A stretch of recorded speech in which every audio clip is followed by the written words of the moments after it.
So if you've been watching our videos over the last year, you've seen that I've made a couple videos before about section retesting and how it works. But in this video, I want to talk about it again, but more so in terms of the details about how it works, how much it costs, what kind of questions you're going to see, how is it similar and different from the actual ACT exam, because it is a little bit different in terms of cost, questions, timing, how it works. All those things kind of change a little bit, and especially the format that you're going to be seeing it in. So I want to talk about all those things in this video to kind of answer your questions in terms of what it'll look like, how you can do it, when you can do it, and what are the details about how you can sign up and that kind of thing. So first and foremost, there's a few things that you need to keep in mind. The questions themselves are not the same numbers of questions that you're going to be seeing on the actual ACT exam. There's more questions, there's also more time. And I'll get into the details of what exactly it looks like. Additionally, you are going to have to pay quite a bit for these section retesting things because it's just more expensive. So we'll get into this as well. Also, I'm going to talk a little bit about whether your colleges are actually going to be accepting these scores. And lastly, I'll touch on how you can actually, a little bit more details about the exam itself. So keep in mind, the online testing option is only going to be available, as with section retaking, towards the later part of 2021. Unfortunately, they can't really do it at this time because of, I guess, the situation and what's happening, but it's something that you will end up seeing later on. So keep that in mind. In terms of, I talked about the number of questions and things like that, that's going to be different. So in terms of how many questions and how much time you're going to be getting on each section, I'll just break it down right now. So for English, instead of 75 questions, you're going to get 90. For math, you're going to get 65 instead of 60. For reading, you're going to get 50 instead of, usually it's 40. And then for science, you're getting 47 instead of the typical 40. And you get an extra 5 to 10 minutes for each section accordingly. Now, why exactly do they add these extra questions? Because basically, some of them don't count towards your score. There's basically some extra fluff questions that are added because the ACT writers say that they're testing some new questions that could be potentially used in later exams. So I guess if you take an exam where you see a question and then you take another exam where you see the same question again later on, I don't know how that works if you see the same thing twice. Probably they'll find a way to avoid that, but the point is they are throwing in fluff questions, and they say that these are for like testing questions that they might use later. So keep that in mind. Some of you guys might have taken a test where you had like a random 5th exam at the end and that didn't count for anything. So it's kind of the same thing, but just keep in mind that's something that you might run into. And they say that you will have those extra time and extra questions. So, but it all comes down to about the same time per question. So for the time itself, you get 55 minutes on English instead of 45. You get 65 minutes on math, so it's still 1 minute per question, but I don't recommend you do that, but it is about 1 minute per question on average. For reading and for science, you get 45 minutes instead of the typical 35, so you have a little bit more time per question. If you were taking notes, you would notice that. And then the writing is still 1 essay, 40 minutes. That's the way that works. That's the exact same thing. Now, in terms of how many sections you can do, this is one thing you should keep note of. On any given test day, you can do up to 3 sections to retest. I don't know if that includes writing. Maybe if you include writing, you could do 4. That's not what I saw. They said that you could do 3. So if you want to do English, reading, science, you can do English, reading, science. If you just want to do science, you can just do science. So that's up to you, and you can choose whatever order you want to do these exams in, as you please. So you can do science first if you wanted. If you feel like, I know a lot of students feel like they're feeling kind of tired by the end of the 4 sections, and when they're on the science they're kind of like brain dead. I definitely felt that. So if you want to retake just the science, then you can do that at the beginning and save some other sections for the end of your 2, 3, or 1, whatever you're doing. So that's something to keep in mind because you can take advantage of the fact that you might not feel as fatigued on your exam anymore. Additionally, cost. This is something else that I wanted to talk about. These exams are kind of expensive.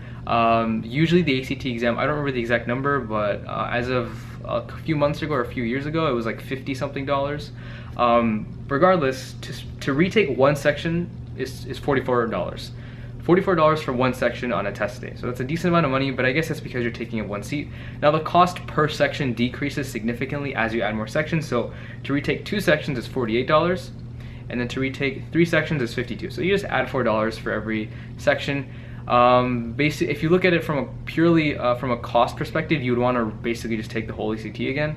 But if you kind of just struggle on reading or science, or it's just one section that's really holding you back, then it might just be worth it to just do the 44. But you can kind of see what they're doing here with the pricing structure. They just want you to buy the whole ACT exam, which means that probably not too many students will take advantage of the retesting option. Regardless, it's something that you can do. just keep in mind you're gonna end up paying a decent amount of money per section as opposed to the $13 per section or whatever it is for the whole ACT exam. I think it's like $50 something or $60 something. Someone can put it in the comments below, I'm forgetting. That's kind of how that works. I'm just looking at my notes. Okay, colleges accepting super scores.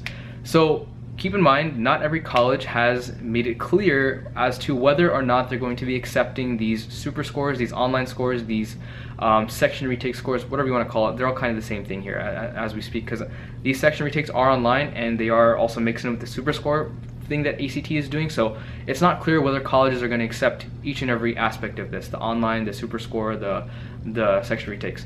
So you can take advantage of it when it comes around, but you really have to check with the colleges that you're interested in, that you are planning to apply to see whether the colleges you want to go to actually are going to consider this as an actual test score, or they're just going to ask you to send your score reports one score report at a time, like they have done in the past, that they still do to this very day because there's no super scoring. But you know, I think the ACT is doing super scoring itself.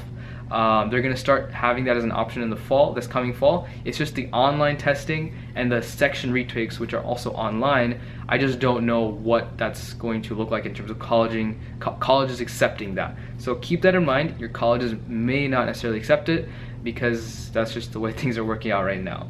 And also there's no limit to the amount of retakes that you can do. You can take 2 retakes for an English section, for example, or you could take 13. You can do however many you want, but there are, I believe there's a 12 test limit to the whole ACT exam, like the full ACT test that you take. You can only do it up to 12 times, which is a bummer. I mean, but you shouldn't be taking it more than 12 times anyway.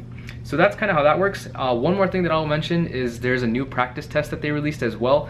It's not really new because it's just the same one that they've had the last couple years, but if you want more information or you want to have a reference to how all of this stuff works, it's the 2021 practice test that the ACT writers just released. I think it was a few weeks ago, and you can check that out. It's on our website. I will link it below. And that has more. If you look at the text that usually no one reads, you kind of just skip down to the bottom to go to the exam. But if you look at the text that's towards the top, it kind of outlines some of this information, the timing and the questions specifically.